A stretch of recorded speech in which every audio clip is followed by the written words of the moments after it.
गोमंतकातलो फामाद असो दसरो म्हळ्यार पेडणेचो दसरो। हजारांनी भाविक दर वर्सा पेडण्या येतात। तरंगा नाचयतात ती पळोवपाक भाविकांची गर्दी पडटा। RDXGOA bureau report. उत्सव कशा पद्धतीने साजरा केला जातो? गोमंतकातील अतिशय प्रसिद्ध असे जे उत्सव आहेत त्यापैकी एक म्हणजे पेडण्याचा दसरा।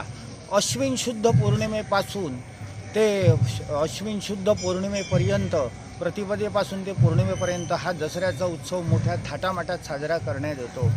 नवरात्री तुम्ही जे मागे जे बघता पार्श्वभूमीवर ते भगवतीचं मंदिर आहे आणि या मंदिरात 9 दिवस पालख्या निघतात। या पालख्या झाल्यानंतर मग दसऱ्याच्या दिवशी तरंग जी आहेत ती नेसवण्याचा विधी जो आहे तो रवळनाथाच्या मंदिरामध्ये अतिशय वैशिष्ट्यपूर्ण रीतीने होतो आणि तिथून ती तरंग बाहेर पडून भगवती मंदिरात येतात आणि भगवती मंदिरातून ती मग सकाळी इथं कोटकरांच्या मांगरात पोचतात।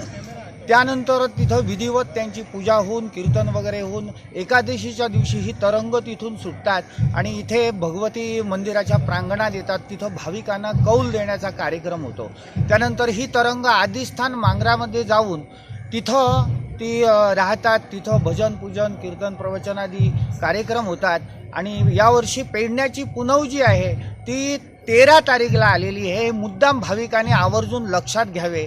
या पुनवेच्या दिवशी हजारो भाविकांना कर्नाटक महाराष्ट्र गोव्यातून हजारो भाविक येतात, त्यांना कौल दिला जातो आणि त्यानंतर ही तरंग जी आहे ती राजांगणातून बाहेर आल्यानंतर भूत काढण्याचा कार्यक्रम होतो आणि त्यानंतर त्या मार्गामध्ये अनेक जे मानकरी जे आहेत त्यांना कौल देत देत ही तरंग रवळनाथच्या मंदिरात येतात आणि मंदिरात आल्यानंतर दसरोत्सवाची सांगता होते। या दसरोत्सवाला आपण सर्व भाविकांनी आवर्जून उपस्थिती लावावी असं मी इथं तुम्हा सर्वांना आवाहन करत आहे। धन्यवाद।